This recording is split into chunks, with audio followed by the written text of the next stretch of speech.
So అట్లా అని చెప్పేసి నేను పర్టికులర్గా నేను తప్పు చేసిన సరే తప్పు చేశాను క్షమించండి ఇంకోసారి చెయ్యను అని బతిమలాడింది కదా. చేయననే మాట అనలేదు, తప్పు చేసినా తప్పేసుకుంది. సరే ఇప్పుడు ఏం చేస్తావు నువ్వు, అవుట్ చేసినా నువ్వు కరెక్ట్ చూసుకోలే, నేను చేసినట్టు ఏం చూసుకోలే అంటే నువ్వు ఒక చీరలు దావు బట్టలు దావు అంటే ఇంకా డైలీ తెస్తారా మేడం? సరే ఆయన ఏమైనా కొనిచ్చాడంట? అది కూడా అడిగిన నేను, నువ్వు ఇట్లా తప్పు ఎందుకు చేయాల్సి వచ్చిందంటే నువ్వు నాకంటే ఇప్పుడు కొన్ని లాట్లు అని చెప్పి చార్జెస్ అట్లా అని పట్టేసి కొన్ని ఫైనాన్షియల్గా నాకు లోన్స్ బండి ఏమైనా ఉండడం వల్ల నేనేంది కొంచెం వీళ్ళకి టైం ఇవ్వలేకపోతుంటే వర్క్ అని చెప్పేసి ఉన్న అప్పులు క్లియర్ చేసుకొని కొంచెం సెటిల్ అయిదామా నేను ఆ థాట్లో వర్క్ మీద ఎక్కువ పెడుతుంటే నువ్వు నేను ఏమన్నా అడిగితే బయట తీసుకోకపోతుంటివి, సినిమాకి తీసుకోకపోతుంటివి, అట్లా నువ్వు నాకు టైం ఇస్తలే నేను వాడికి దగ్గర అయినంటే మరి వాడేమన్నా ఇక్కడ లేచినంటే చేయలేదు. మరి ఇట్లా ఫిజికల్గా ఎందుకు కలిసినావు అంటే ఏదో అట్లా అనుకోకుండా తప్పు జరిగిపోయింది. ఏదైందంటే September 17th డేట్, ఆ రోజు నేను కాకినాడలో ఉన్నాను. నేను ఒక ట్రిప్లో కాకినాడ పోయినా. ఆ రోజు పోయిన రోజు నైట్ కొడితే అమ్మాయి ఇంట్లో నుంచి వెళ్ళిపోయింది. వెళ్ళిపోయి ఎంతకాలం అయింది? అదే రోజు నెక్స్ట్ డే 24th రోజు మేము ఇంటికి వెళ్ళాం. మాకు చెప్పండి మళ్ళీ. ఫిబ్రవరి నుంచి అంటే అంతకుముందు ఆమె నా దగ్గర లేదు మేడం. ఆమె యాక్చువల్గా నవంబర్ నుంచి నా దగ్గర లేదు. ఎందుకు వెళ్ళిపోయింది? ఎందుకంటే నవంబర్లో వాళ్ళక్క డిసెంబర్లో వాళ్ళక్క డెలివరీ ఉండే, డెలివరీకి 20 days బిఫోర్ నా దగ్గర నుంచి వెళ్ళిపోయింది. నీ దగ్గర నుంచి వెళ్ళడం కాదు, డెలివరీ కోసం. సరే ఓకే నేను యాక్సెప్ట్ చేసిన దాన్ని కూడా, ఎందుకంటే తను మా పాపకు చేసింది, మనం కూడా చేయలేదు, రెస్పాన్సిబిలిటీ నేను కూడా ఏం అనలేదు. వెళ్ళిపోయింది అనకూడదు, వాళ్ళ అక్క అదే డెలివరీకి 20 days బిఫోర్ పోయింది. సరే నేను యాక్సెప్ట్ చేసుకున్నా, ఇదే రూమ్ లోనే యాక్సెప్ట్ చేసుకున్నా. ఇక అప్పుడప్పుడు నా దగ్గరికి 1 day 2 days ఇట్లా వచ్చి ఆ క్లాస్ వాషింగ్ చేసేసి ఆ ఇల్లు నీట్గా సెట్ చేసి పోతుండే, దగ్గరికి వచ్చి పోతుండే. ఆల్మోస్ట్ అయితే నా దగ్గర నవంబర్ నుంచి లేదు, అంటే పంపించాను నేను డెలివరీ పర్పస్లో. ఈ డిసెంబర్లో డెలివరీ అయింది ఆమె. సారీ, డెలివరీ అయినాక కొంచెం 3 months బ్యాక్ ఈ విషయం తెలిసింది ఆమె. ఇక ఆమె కొంచెం నార్మల్ అయ్యి ఫ్రీగా అయ్యే టైంలో ఇక నా దగ్గరికి ఎక్కువ 2 days 3 days రావడం ఉండడం పోవడం చేస్తుండే. జనవరిలో వచ్చిపోతుండే. జనవరిలో మా వాడు బర్త్డే మా ఊళ్ళో సెలబ్రేట్ చేసినాక మళ్ళీ ఆమె అట్టుపోయింది. పిల్లలు మీ దగ్గరే ఉండేవాళ్ళ? పిల్లలు కూడా ఆమె దగ్గరనే ఉంటుండే, ఎందుకంటే నేను ఒక్కడినే ఉంటుండే, చిన్న పిల్లడు కదా ఉండలేడు అని చెప్పేసి ఆమె దగ్గరనే ఉంచేస్తుండే. ఆ ఫిబ్రవరిలో కూడా ఎందుకంటే ఏదో పర్పస్ మీద సిటీకి వచ్చింది మేడం. ఇక్కడికి వచ్చి మేము కొత్త వెహికల్ తీసుకున్నాం, 2-wheeler. దాని రిజిస్ట్రేషన్ పర్పస్ మీద వచ్చింది, ఆమె పేరు మీద ఉంది కాబట్టి వచ్చి ఆ రోజు నైట్ ఉంది. అదే రోజు వెహికల్కి నంబర్ ప్లేట్ వేయించుకొని పోయినాం. నేను డ్యూటీకి వెళ్ళి వస్తాను అని చెప్పి వెళ్ళినా. రిటర్న్ డ్యూటీ లేదా నేను రిటర్న్ వస్తున్న విషయం ఈ అమ్మాయికి తెలియదు. ఆ రోజు ఇదంతా జరిగింది. దీనివల్ల ఇక వాళ్ళ ఎఫ్ఐఆర్ నాతో బయటపడింది. చెప్పింది ఇట్లా 4 years నుంచి మెయింటైన్ చేస్తున్నావు, కాల్స్ మాట్లాడుతున్నా. అప్పుడు పక్క రూమ్ ఆమె కూడా తెలుసు అంటే ఈమె గురించి. ఆమె ముందు కూర్చొని ఈమె కాల్స్ మాట్లాడేదంట. అసలు ఇంకా హైలైట్ ఏంటంటే నేను ఇచ్చే ఫోన్ కాకుండా ఇంకొక సీక్రెట్ ఫోన్ మెయింటైన్ చేసిందంట, అసలు ఎవరికి తెలియకుండా. ఆ పక్క రూమ్ ఆమె ముందు కూర్చొని ఈ ఫోన్లో నేను లైన్లో ఉంటే ఆ ఫోన్లో వాడు లైన్లో ఉండాలి. ఇప్పుడు అదే మ్యాటర్ నేను అక్కకు ఫోన్ చేసినా కానీ అదే చెప్తుంది ఇప్పుడు ఆమె.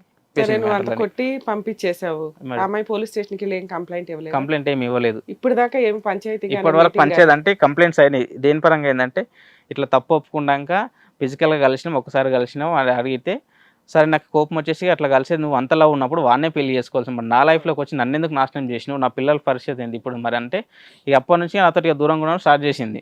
అడిగింది ఆ మధ్యలో నేను ఫిజికల్గా నేను అవాయిడ్ చేసిన అంటే నువ్వు అవాయిడ్ చేసి నాకేం తెలుసా, నేను ఇట్లా వాడితో కలిసినందుకే నేను అవాయిడ్ చేసిన అని చెప్పింది. సరే నువ్వు కలిసినవి అయిపోయింది, ఇంకా నాకెందుకు చెప్తున్నావు, మీకు అంత ఇష్టం ఉన్నప్పుడు మీరు ఇద్దరు పెళ్లి చేసుకోవాల్సింది. మరి నా దగ్గరకు వచ్చి నేను ఇప్పుడు నా ఫ్యామిలీకి నేను దూరంగా ఉండి. ఎక్కడ జరిగింది పంచాయతీ ఇది అంటే పెద్ద మనుషులు మీరు కూర్చొని? పెద్ద మనుషులు అంటే వాళ్ళ సైడ్ నుంచి అయితే ఇప్పుడు కూడా ఎవరు రారు వాళ్ళ సైడ్ నుంచి. ఎవరు రారా? ఓన్లీ వాళ్ళ మమ్మీ వస్తుంది, వాళ్ళ అక్క వస్తుంది, అంతే. ఇంకా వాళ్ళ అన్నయ్య వాళ్ళు ఇప్పటి వరకు మేడం ఈ ఇష్యూ అయ్యి ఆల్మోస్ట్ 6 months అవుతుంది. వాళ్ళ చిన్న అన్నయ్య అసలు ఏంది ఇష్యూ ఏందని ఇప్పటివరకు ఒక కాల్ కూడా చేయలేదు. మీ మామగారి పరిస్థితి? మా ఆయన చనిపోయింది ఎప్పుడు, ఈమె చిన్నప్పుడే చనిపోయింది. మగ పిల్లలు పట్టించుకోరు లేరు. అక్క అమ్మ వచ్చి పోట్లాడి వెళ్తున్నారు. సరే ఆవిడ అడగలేదు ఫైనల్ గా ఇంకెప్పుడు ఇలా చేయనండి, కలిసి ఉందాం పిల్లల కోసం? అది ఎప్పుడు అడిగిందంటే మేడం ఇప్పుడు ఫిబ్రవరిలో నేను కొట్టి మా ఇంటికి తీసుకెళ్ళి మాట్లాడి వాళ్ళ ఇంటికి పంపించేసినాక ఆ రోజు కూడా ఏమైందంటే వాళ్ళ పెద్దన్నయ్య మాట్లాడి ఒక 4-5 days 1 week టైం ఇవ్వాలి నాకు, ఇట్లా పిల్లకి చెవిపోయింది కదా చూపించి పంపిస్తా అంటే ఓకే అనుకున్నాం. పంపించినాక ఒక March 1st 2nd వాళ్ళ ఇంటికి పోయినాం, చేవెళ్ళ దగ్గరికి, వాళ్ళ అక్క దగ్గర ఉంటుంది. ఆడికి పోతే ఏమైంది ఆ రోజు ఇంకా మా బావ వాళ్ళను, మా మమ్మీ, నేను, మా అన్నయ్య అందరం కలిసి ఒక 9 members వరకు వెళ్ళినాం. మేము జస్ట్ మాట్లాడి ఇప్పుడు ఇట్లా వేసింది కదా మళ్ళీ చేయకుండా ఒకసారి మేము ముందు చెప్పి తీసుకెళ్ళాలని మాట్లాడడానికి పోతే ఆడ మొత్తం సీన్ రివర్స్. మిమ్మల్ని కొట్టారా? ఆల్రెడీ కొట్టిరు, నా షర్ట్ చింపేసింది, కాలర్ పట్టుకొని.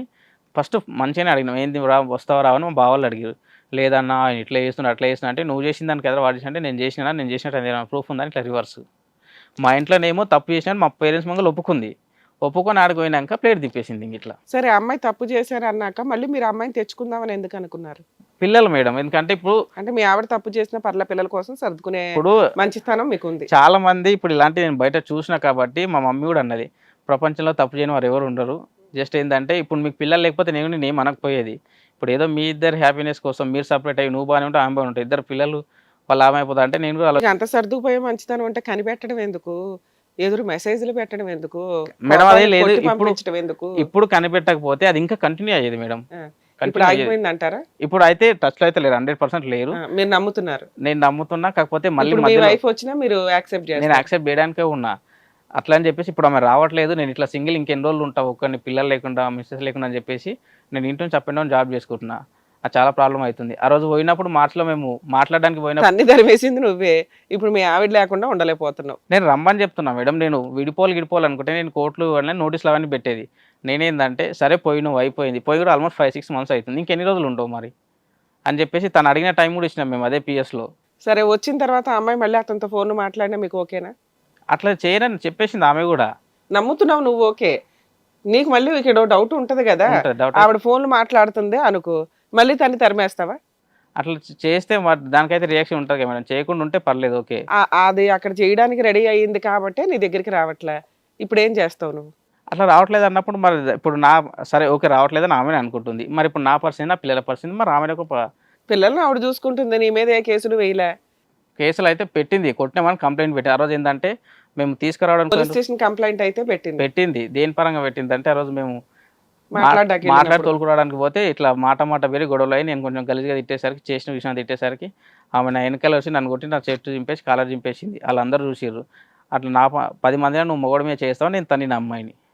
సో దానివల్ల ఇట్లా నన్ను వచ్చి కొట్టిందని కేసు పెట్టింది. నేను కూడా ఎస్ఐకి చెప్పేసిన, అవును సార్ ఫస్ట్ తను కొట్టింది, అక్కడ అందరూ చూసిరు, మీరు ఎంక్వైరీ కూడా చేసుకోండి.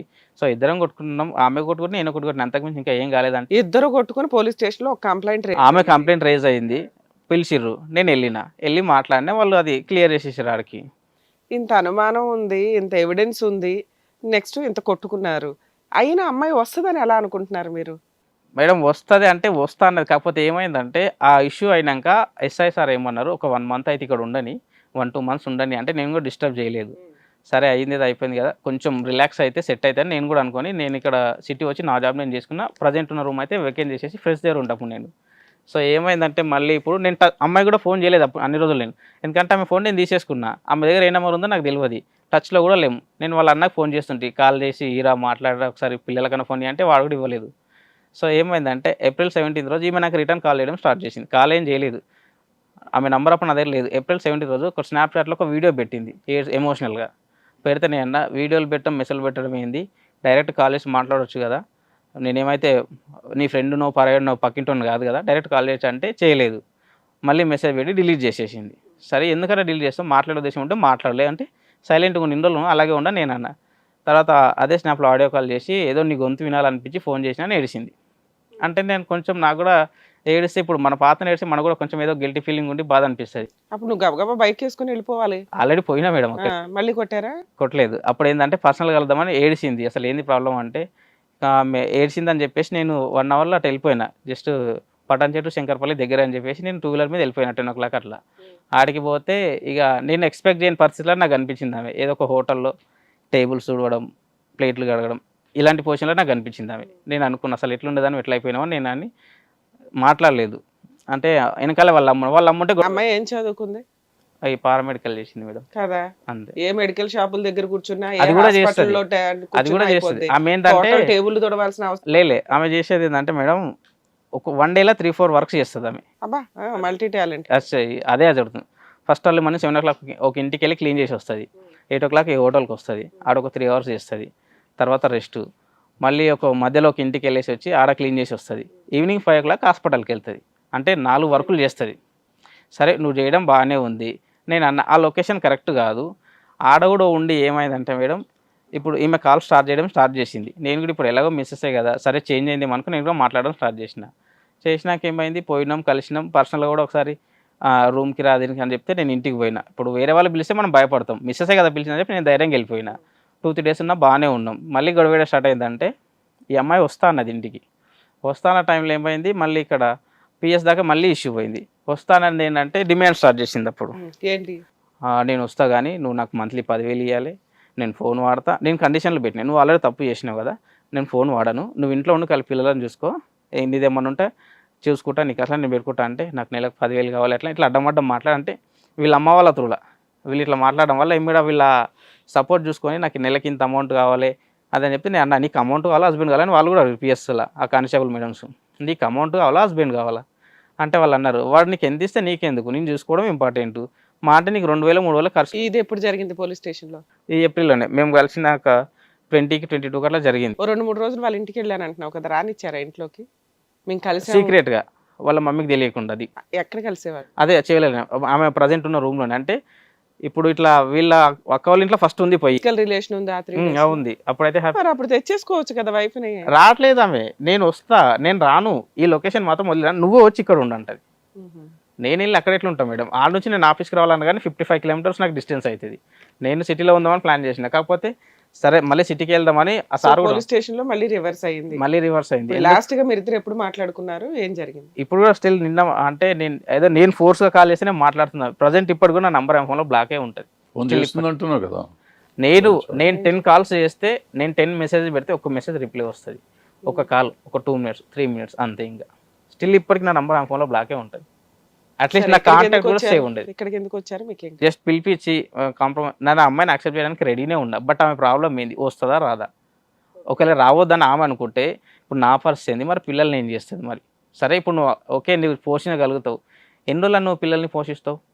నీకంటే ఒక మొగదికి లేని ఎన్ని రోజులు నువ్వు పోషిస్తావు పిల్లల్ని? అసలు నీకంటూ ఒక క్లారిటీ ఉందా? నీ వల్ల నీ పిల్లలు సఫర్ అవుతుర్రా? వాళ్ళ ఫ్యూచర్ ఏంది?